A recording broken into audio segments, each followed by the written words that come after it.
I am Dr. Ellen Carringer, and this is the Reverend Danette Kung. We are both team members of Shine Your Light, and today we are so honored and excited to welcome Mr. Arun Gandhi to our Shine Your Light interview series.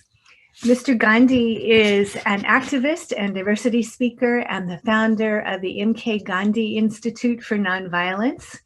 He traces his activism to the influence of his grandfather, Mahatma Gandhi.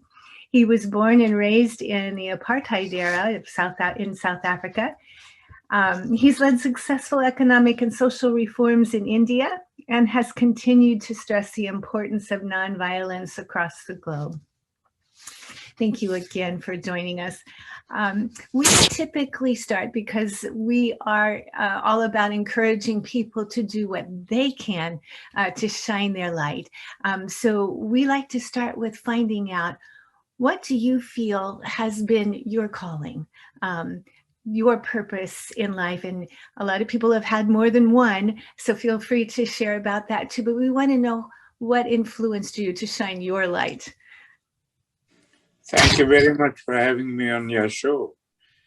I think if I look back at what influenced me, I think it was my parents mostly, because I grew up with them, and I remember from the very early age when my parents both would do a lot for the poor African people living around us.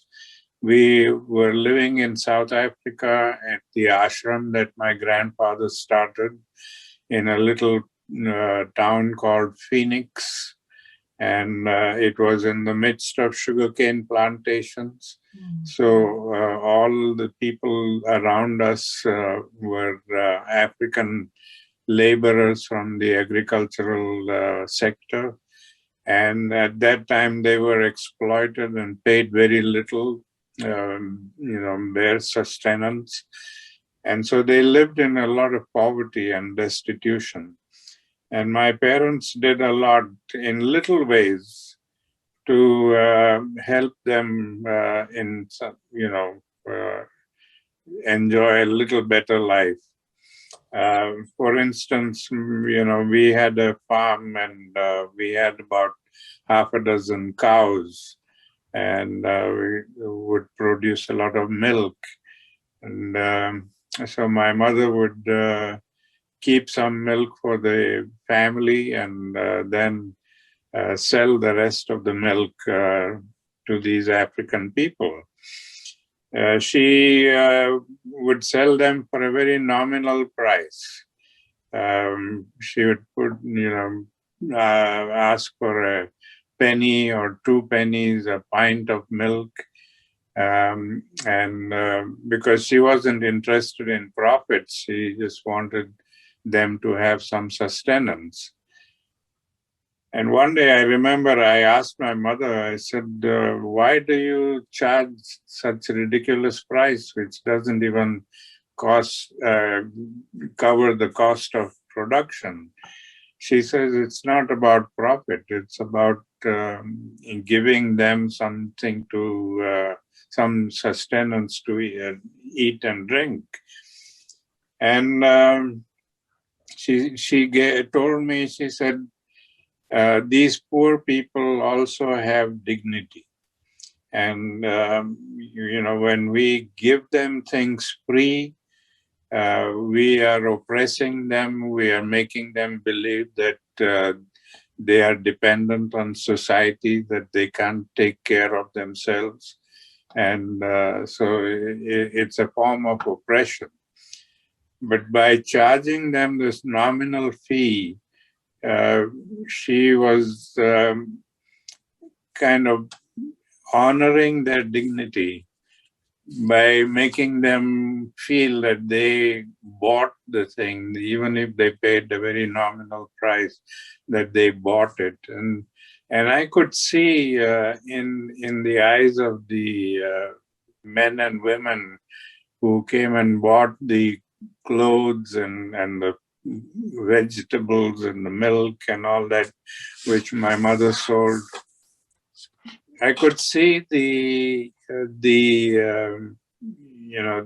happiness and the dignity that they felt, that they were able to buy something for themselves or for their children. And it was all of that cumulative effect of experiencing all that from childhood that I think built the compassion that I felt as I grew up. And it just, I can't pinpoint any one time or any one lesson that brought about that change in me. But it was just a gradual process that happened from childhood. And as I grew up, I just kind of slipped into it and began to do work. What I remember very distinctly, and I've always tried to live up to it, is the lesson of honoring the dignity of the poor. My grandfather also talked about it and wrote about it, and he described it in terms of trusteeship and constructive action.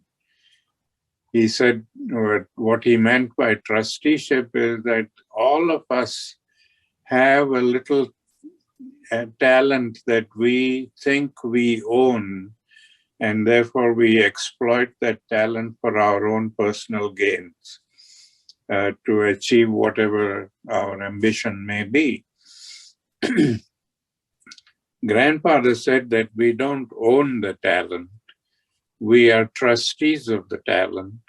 And as trustees of the talent, we should be willing to use that talent for other people as much as we use for ourselves, which means giving, sharing with other people. But giving and sharing constructively.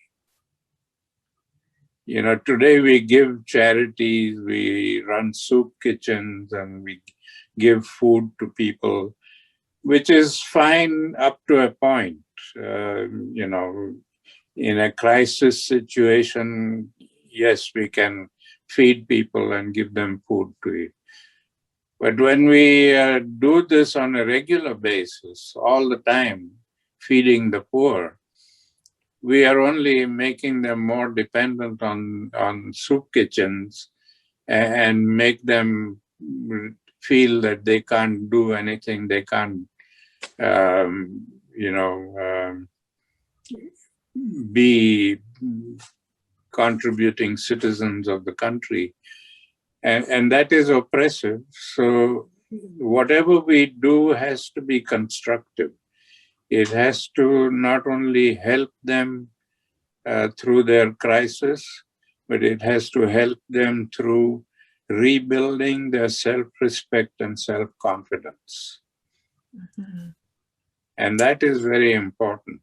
We have to help them build their self-respect and self-confidence and realize that they can achieve things and do things for themselves, and that they don't have to depend on society or depend on charity forever.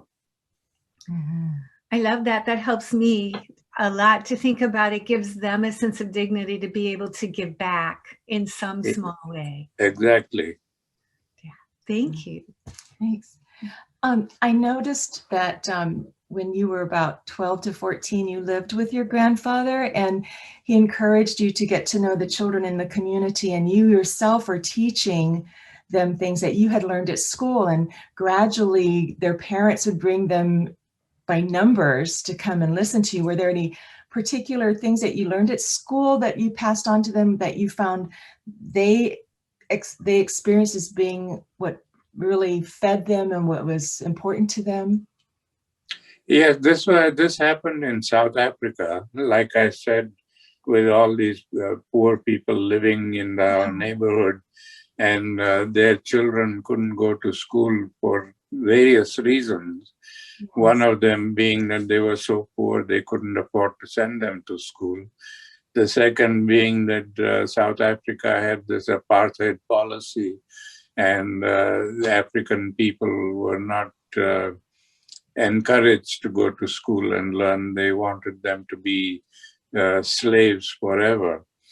So they were in, in very difficult situations. They wanted to learn, wanted knowledge, but they didn't have anywhere to get it from.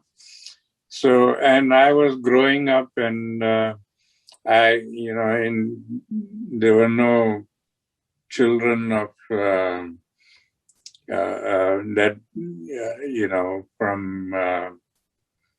the Indian community that I could play with. And my father always encouraged integration. And he said, well, these are children also, and you can play with them.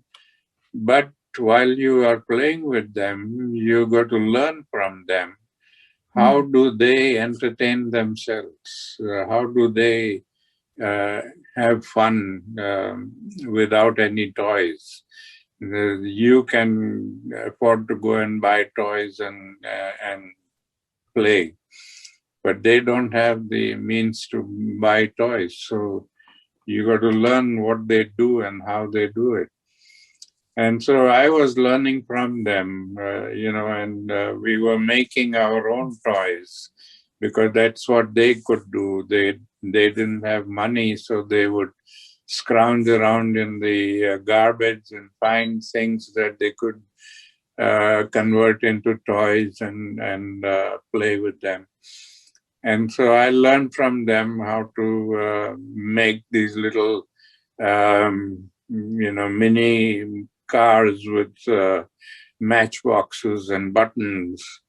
And we would try to find these cycle wheel rims, discarded cycles. And we would run along with those wheels, pushing them with a stick. And so all these things, how do the poor people live? So while I was doing that and I grew up and I started going to school, then my father and mother encouraged me and said, these kids also want education, but they can't get any education. So when you play with them, use some of that time to educate them. Just as you've been learning from them, you got to teach them what you learn in school.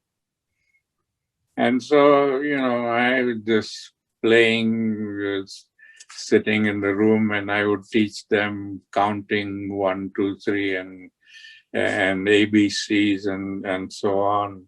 Whatever I learned in school, I would try to teach them at home. And that word got around, all over the neighborhood. And very soon, all the mothers and fathers would bring their kids and plead with me to teach them. And it got so out of hand that I couldn't manage myself. And that's when the whole family got involved. Oh. And my sisters and my parents and everybody spent a few hours every day teaching these children elementary education.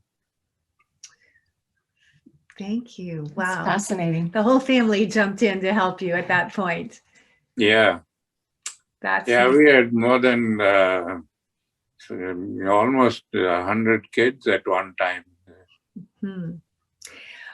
The next question we have, and in some ways you may have answered it, is when did you remember first feeling called to do your particular kind of work? Well, while I was in South Africa, I was doing this kind of work with the neighborhood and my parents and all that. And then I was forced to leave South Africa and go and live in India because the South African government wouldn't allow me to bring my Indian wife back with me to South Africa. And then I was on my own in India, and I saw the same amount of poverty and destitution there also. And so after a while, when we got married and settled down, my wife and I discussed this, and we thought she was a trained nurse. And so we said, we could both go and work and make money, but our responsibility is also towards society. And so what do you think about one person earning the money and one person devoting time to social work? And she liked the idea, and she being the nurse, she said, I think I can do more in the social work department. So she did a lot of the social work, and I, as a journalist, earned the money for the family. But also as a journalist, I had the opportunity to study poverty and see in poverty in action, and I specialized in writing about that and highlighting the plight of the people there.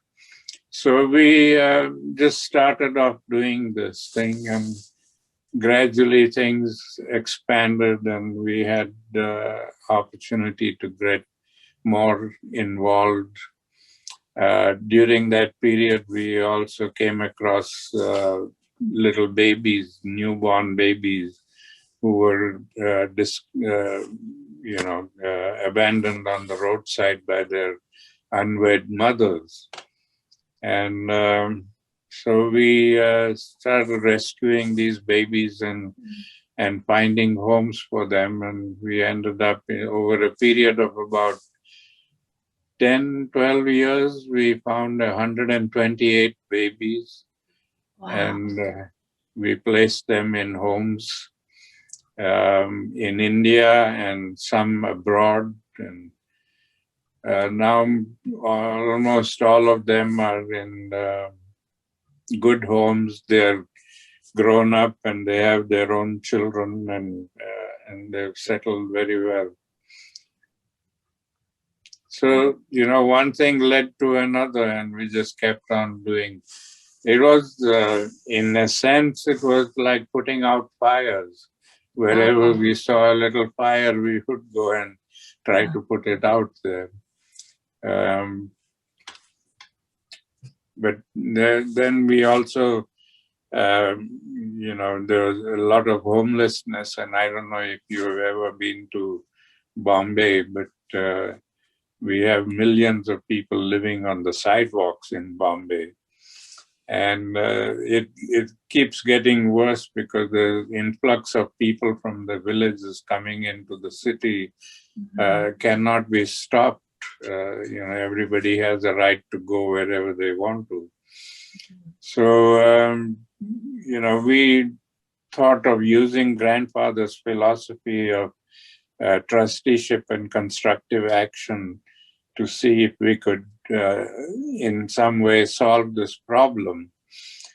And so my friends got involved, and we were 6 of us, and we invited about 600 these homeless people, and started talking to them and explaining things. And we told them that we are going to try to help you, but we are not going to bring anything on a platter. You've got to be part of the solution. And because the level of poverty in India is so deep, that they had no other alternative, and they agreed to do whatever we told them. And so after we gained their confidence and laid out the rules, we challenged them to save a coin every day. Now, this seemed ridiculous at the moment, because people who didn't know where their next meal was going to come from, how do you expect them to save a coin? But we said, you make some sacrifice. and you individually decide what you're going to sacrifice.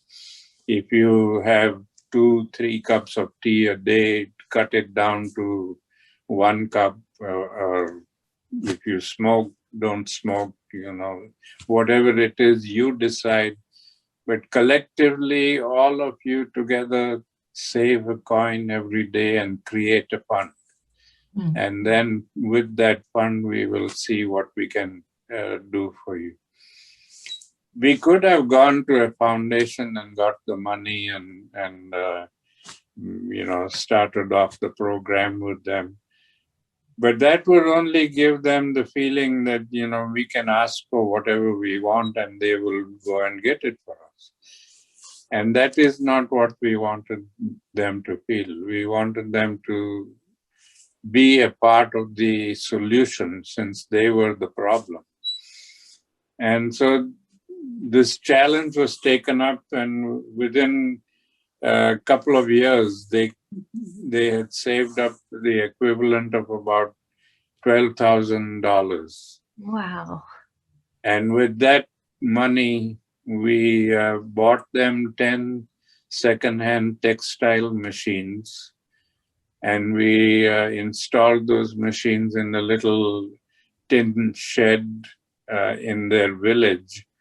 And we sent back about 70, 80 of them back to the village to run the factory day and night, around the clock, and make it profitable so that all the people who had contributed to that fund can benefit from it. In the beginning, they didn't know anything about marketing and money management or running a factory and so on. We had to train them and teach them. And as they became confident, we handed over the charge to them, and eventually they started running the whole thing on their own. But they not only did a very good job of it, because now they have about 9 factories, different factories in different villages. And all the people who had contributed to that fund are now back in their villages, enjoying a better life, living with the family. Their children have gone to schools and colleges and, become professional people. And they've just grown tremendously. The complexion of the village has changed. Not only that, but they continued with that small savings habit that we instilled in them. And they then opened a cooperative bank in the city of Bombay. Fabulous. And that bank now has branches in 6 different places, and total assets worth nearly $2 million. What a wonderful thing. And you can see its effect across generations. Yeah. And across villages. What a wonderfully inspirational story. Wow. And the pride they have, because they had a role in it themselves. Exactly. Wow. They had a role in it, and they felt just as we helped them, they felt compelled to help others. So they started the bank, and through the bank, they are giving small micro loans to other poor people to start their own little businesses. They help them in many ways. They also came across many widows in their area, in the villages around, who are destitute because, in many traditional Indian societies, the widows are kind of shunned. They are not, they're kept away from mainstream society and not allowed to do many things. Mm-hmm. So they rescued these widows and opened a factory for them and taught them how to run the factory and help them. And that whole factory is now being run by widows. Mm. And So you see, we planted those seeds, and now they themselves are expanding and growing and, making a difference in society. I'm fascinated by this too, because your sense of call was done in partnership with Sananda, wasn't it? It was Right. like you had a joint sense of call together, and it was a partnered calling, a partnered ministry. And she must have had. We were always partners in everything in life. So we did things together. Yeah. I wanted to ask you also, going a little bit further, I saw where you had come to the United States and you were at Ole Miss in Oxford, was that in Mississippi? Yeah. What brought you there? What took you there? I know you were studying some of the issues that were familiar or common to South Africa and India, but also in the Deep South. And the timing of that to me was fascinating. In 1987. Yeah. Well, it all, again, when I look back at all these incidents, none of them were planned or, they just happened, and it was providence. The work that we were doing with these homeless people in India became quite popular, and a United Methodist bishop came on a visit once to Bombay, and he met me and I showed him the work, and he was very impressed. And he made it his mission to send American visitors to India to come and see this work. So we started getting a steady stream of Americans coming over and visiting. And on one occasion, we had a lady who was traveling alone, and she was from Vicksburg, Mississippi. And she came, and we took her around and showed her everything. And that evening, my wife and I took her out to dinner. And while, having dinner, we were just chatting, and I got interested because I had experienced color prejudice in South Africa. I was wondering. And I knew about the caste prejudice in India, because in one way or the other, you always experience it and see it.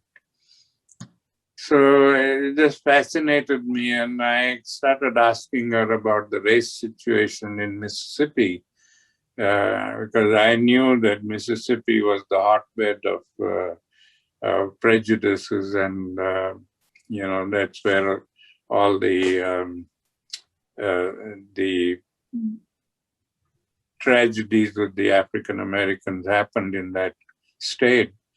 So I was questioning her and asking her about what was the situation now, how things were improving or not improving. And while talking about all these things, it suddenly occurred to me that it would be a fascinating topic to write a book on, comparing the three types of prejudices. That in South Africa, it was color-based. If you were not white, you were black. It didn't matter where you came from or which race you belonged to. In India, we are all the same, and yet we found ways in determining who is going to be low caste and who is high caste. And in the United States, I thought at that time that it was against a particular race, the African American people. But after coming here and looking at the situation, I realized that it was not against all African people. There was a very distinct difference between Africans who came afterwards as migrants and those who came out of slavery. So it was pointed against the former slaves. And so I just mentioned this, offhand. I said it would be nice to compare these three types of prejudices and write a book.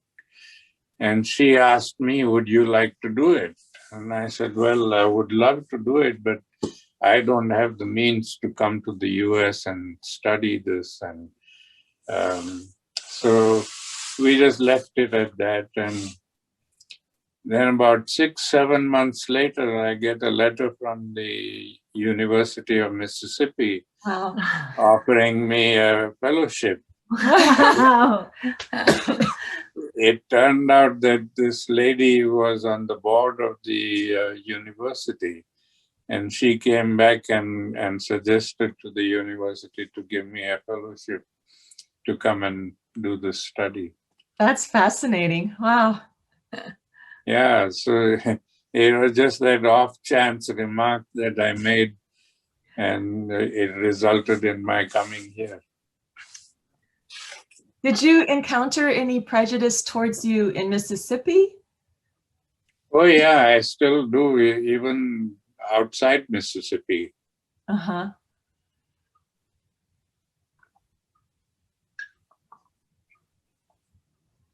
There is still a lot of prejudice everywhere.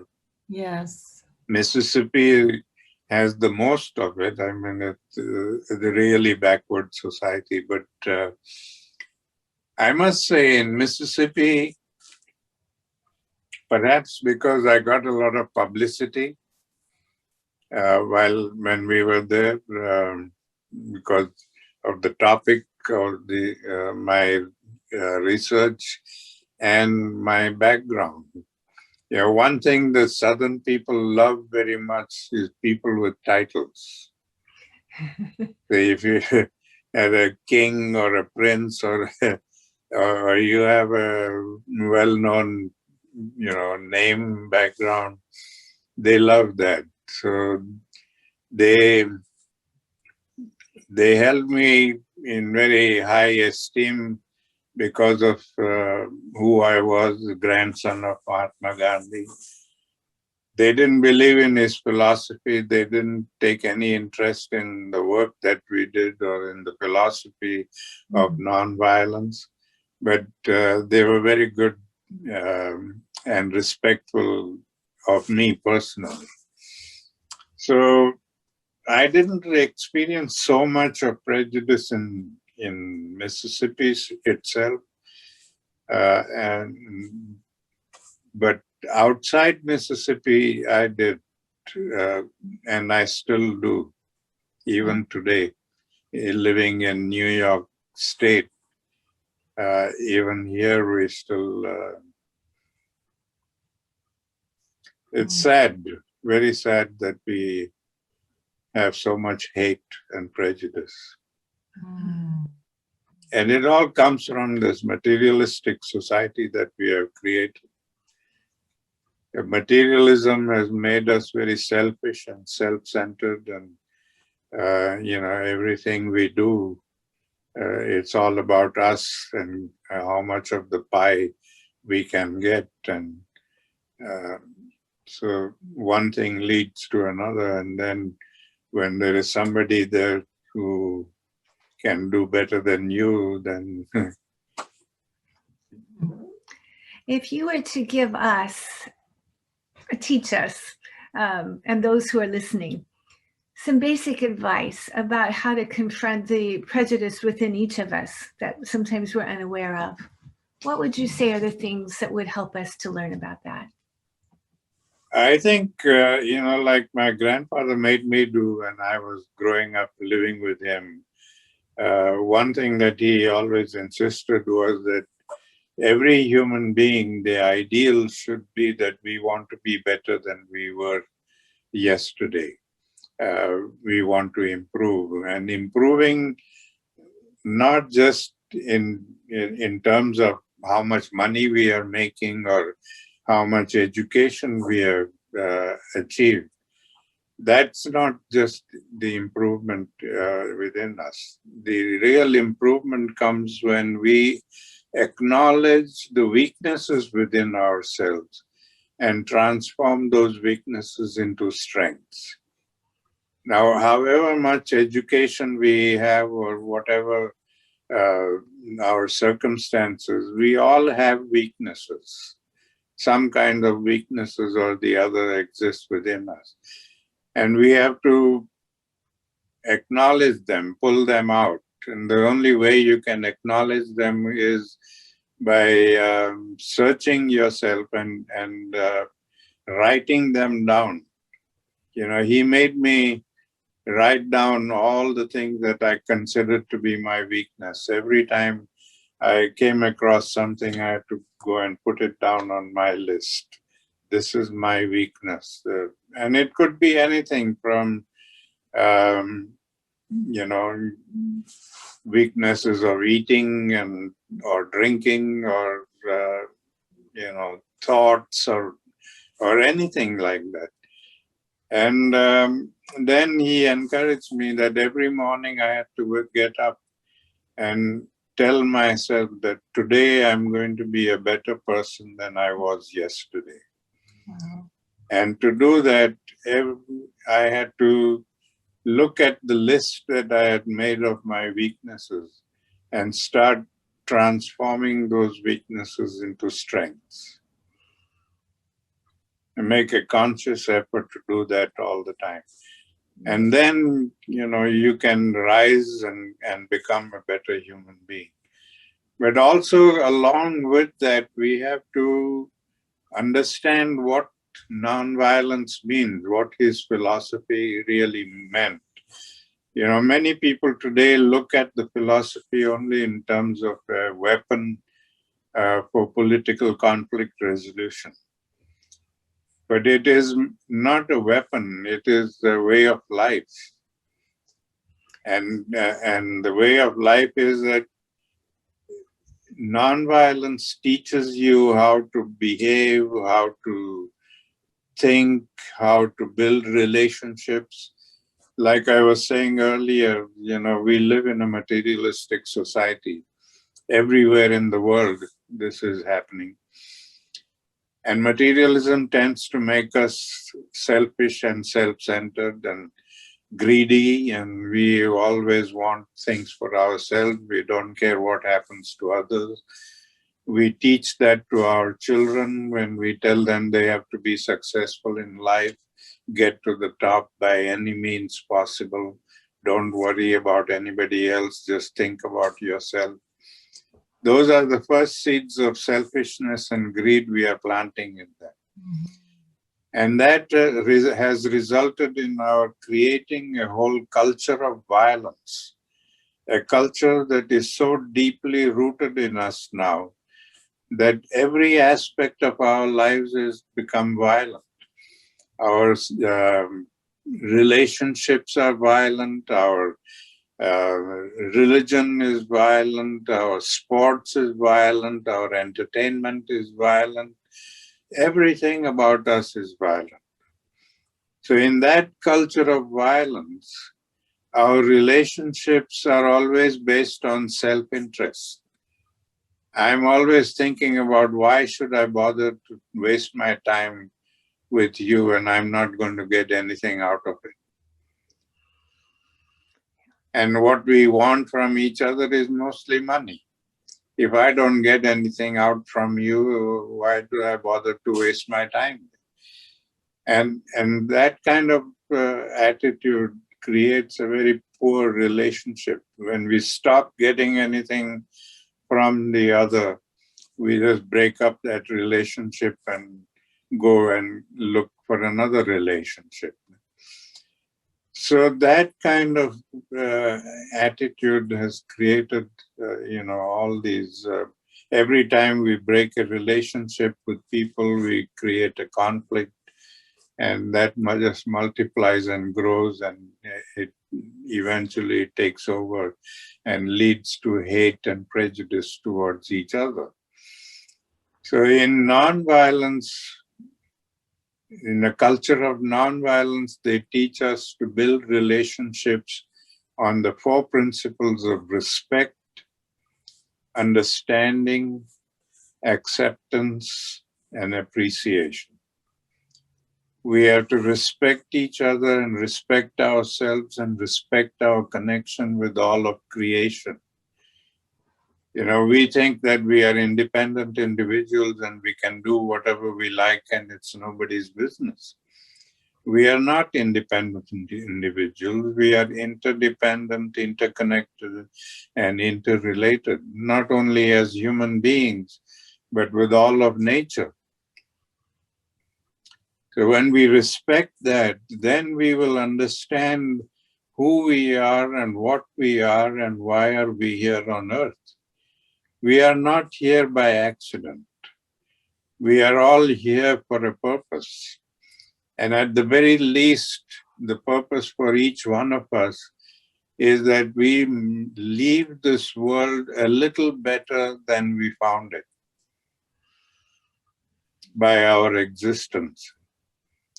So if all of us make that effort to make this world and make ourselves a little better, then, you know,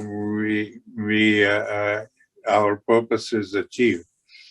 When we understand that purpose, then we will be able to accept each other as human beings and not identify people by labels.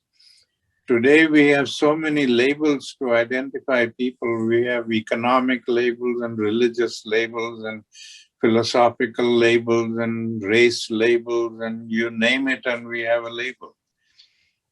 And every time we put a label on somebody to identify them, we are building a wall between that person and ourselves. And every time we build a wall between people, we are creating the potential for conflict. Mm-hmm.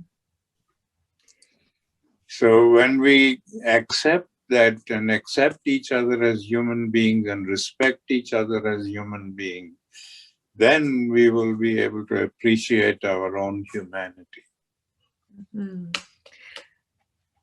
As a psychologist, let me just say how much I appreciate that idea about acceptance in particular, because all of these are so important to us. But when we label people, we turn them into something that's very black. Yeah, it's a form of dehumanization. It is. We take away the ability to be multidimensional, to see them in all of their strengths, and to see them in all of their diversity and to appreciate that. And labels definitely prevent us from doing that. So I particularly resonate with that. Thank you for that. And I know there's a 4th one that was there too, that you were. Yeah, appreciation. Appreciation. Appreciating your own humanity. Mm-hmm. If you go through respect, understanding, acceptance, then you appreciate your own humanity. Mm-hmm. And that of others as well. Mm. Yeah. That was very powerful. Thank you for sharing that with us. I think that's a learning experience that those are the steps for all of us to learn to go through in order to leave this world in a better Exactly. way. Yeah. What you have led such an incredibly busy and giving life. As a psychologist, again, I know we're sort of trained about the importance of balance. You can't take care of others unless you do some self-care as well. I'm just curious what you have done over your life to create balance for yourself, to keep yourself in a healthy place, because the demands can be so overwhelming at times. Yes, they can be so overwhelming. And I think, it's important for us to know our limits and hold on to those limits. You know, physically, there's so much you can do and not more. It's also important for us to set our goals not too high so that they are attainable. We tend to, set our goals very high, and then we strive to attain it and find it very difficult, and then we burn out and, give up on the thing. But if we set attainable goals, then we can keep moving upwards. We can set one goal and attain that, and then go on to the next goal, and so on. And be satisfied that you're making your best effort to achieve them. And I do some meditation and reading and the usual taking time out for myself and so on. Thank you. Good lessons for us all. And I love the idea of breaking goals down into smaller parts too. And it's much more achievable if we think about it just one little step at a time. So yeah, that's a wonderful piece of advice for all of us to take in. What accomplishments would you say you're most proud of in your life, or you're most pleased with in your life, of the things that you've done over the years? Well, I think it's a difficult choice, because everything that I have done, I think, made a difference in somebody's life, and that is a great attainment. Make a positive difference in somebody's life. So all those homeless people that we helped, and the children that we rescued, and all, I think in many ways we made difference in people's lives there, and so I'm happy with that result. Okay. It's difficult to point at any one of them. It's the children, the homeless, everything was important at that time, and still is. Mm-hmm. And in their lives for a lifetime, you've impacted them. Yeah. And the trajectory that their life went. Mm-hmm. It's a very powerful, small little things we forget that are very powerful over the course of a lifetime. Yeah. Do you have more goals that you still say, I still want to get to this, or I still want to get to that? Well, I would like to, my grandfather used to always say that piecework is like a farmer. You go out and plant seeds and just hope and pray that those seeds will germinate there. And so that's been my life's goal. I've been just going around and planting seeds and hoping that those seeds will germinate and will produce a good crop of peacemakers.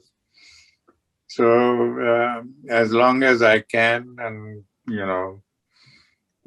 physically possible, I would love to go and continue to do that.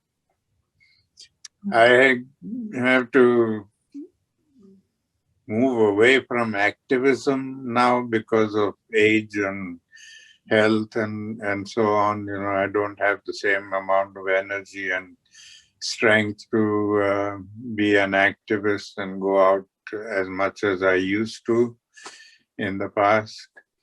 So now I focus a little more on teaching and, influencing young people to carry on this kind of work. And we can't thank you enough for being a part of this, because you're shining your light and sharing your light with others helps us achieve our goals, and encouraging others to find the ways they can shine their light. Yeah, everybody can do a little bit, and every little counts. Whether you help one person or 10 people, it all adds up and makes a difference there. So we shouldn't think that, oh, what difference is it going to make? it makes a very big difference. Mm. Thank you. Thank you. You know, there is that saying, I forget the exact words, but it's about you may not be able to change the whole world, but for one person you can make a world of difference. Yeah. Mm. Did you have any last questions? I guess one last thing I'm thinking of is how things are happening in the United States right now, where we're seeing a lot of resurgence of racism and violence to separate us in the ways that have been painful for our country and for us as individuals.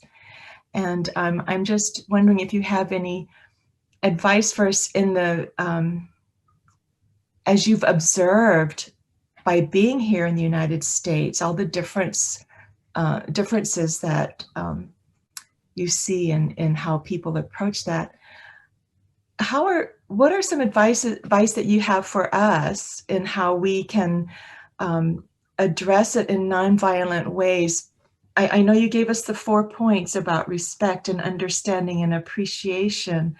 I'm just wondering, in light of the real violence that we're seeing, for example, people getting killed because of their ethnicity,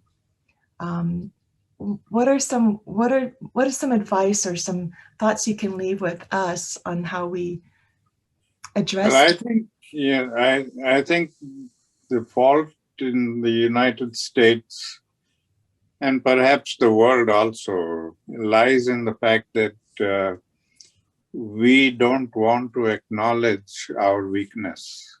Okay. The white people in the United States don't want to acknowledge that they did something wrong in the past, the slavery and the African and the Native Americans and taking the land from them and all that, and they still want to live in the myth that it was all just and you know the whites have been powerful and they took it and they deserve it and so on. They're justifying all the mistakes of the past, and anything that goes against their way of thinking, they hate it and they consider them to be enemies, because that, again, going back to that culture of violence that we have created. You know, if you are not my friend, you are my enemy. There's nothing in between. And that's the attitude of the white people here. And there's also the, as far as the racism is concerned, there is this whole question about depending on the law to put everything right. In the race issue, the civil rights program, you know, I mean, the movement led to the passing of the civil rights laws. 70 years later, we find that the civil rights laws have not really achieved much. It has enabled the African Americans to be where they want to be without any prejudices. But the integration that needs to take place has not taken place, because the integration comes only when you start respecting each other. And there is no respect for each other. Yeah. There is that confrontation. Every time something happens, the African American people start a program, Black Lives Matter and so on, and they protest and they go out and demand you know, retribution. And the more they demand, the whites get more uptight about it, and it just, keeps clashing. The two keep clashing instead of stopping and finding out the problem there. And that is the weakness of the culture of violence. In a culture of violence, we keep attacking the person instead of the problem. Yes. We destroy each other in our attempt to resolve the problem, and we don't even touch the problem when we are killing each other. A very good example of that is World War II. We sacrificed 60 million human lives in World War II to get rid of Nazism. But Nazism is still alive and kicking. All we did was get rid of the Nazis. Oh boy. So, very, very true. You said something a minute ago that I don't want to let go of, and I think it's important to reiterate. I think it was a real hidden gem for all of us to realize. We turn to laws to try to make these changes. And while I think that is a necessity, it's far from sufficient. And I think what I heard you say is the change has to come from inside internally. If we're really going to make the change we need, the law is not exactly. It has to come from all of us, within us. Respect cannot be legislated. You can't pass a law and say that you got to respect the other person. Respect has to come from within us. When we start showing respect to each other, then we will improve our relationships and have integration there. So, and that is what is very important, and we have to be conscious of it. What would you say, just to play a little devil's advocate, but to help people see the bigger picture? So we have a neo-Nazi or a Ku Klux Klanman or an Oath Keeper who says, that's right, you need to respect me. How would you respond to that? Well, there is respect through fear or respect through love. What we have in a culture of violence is respect through fear. People own guns and come with guns, and so we are afraid of them, and we won't do anything, or we are afraid of the government, or we are afraid of the police. Or, it's always control through fear. That is what the culture of violence thrives on. And we do the same thing at home when we in our parenting. When we threaten our children with punishment if they don't behave, we are controlling them through fear. And they remain controlled as long as they have that fear of us. The moment the fear is gone, they go berserk. And the same thing happens in society. The moment the fear is lifted, people go berserk. And then the government has to escalate the punishment for it. And the two just keep rising up there. The more the fear becomes less, the more punishment is exerted. So at some point, we are going to reach a stage when we can't punish anymore. And the whole justice system, because of the culture of violence, is about punishing. Yes. Yeah. Somebody does something wrong, you catch them and lock them up in the prison and forget about them. Dehumanize them and forget about them.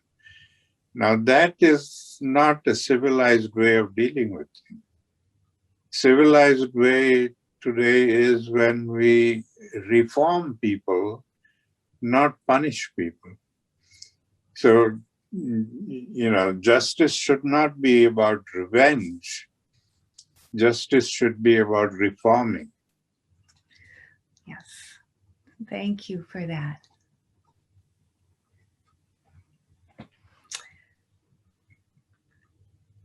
Are there any last words that you would like to share with us that we haven't covered that you think are important for us to be thinking about?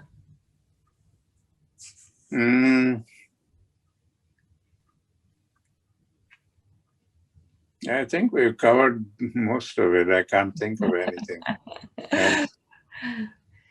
Well, in that case, I can't thank you enough. What a joy and what a learning experience it has been, I'm sure, for the two of us especially, and I can't wait to be able to share this with the people who watch Shine Your Light.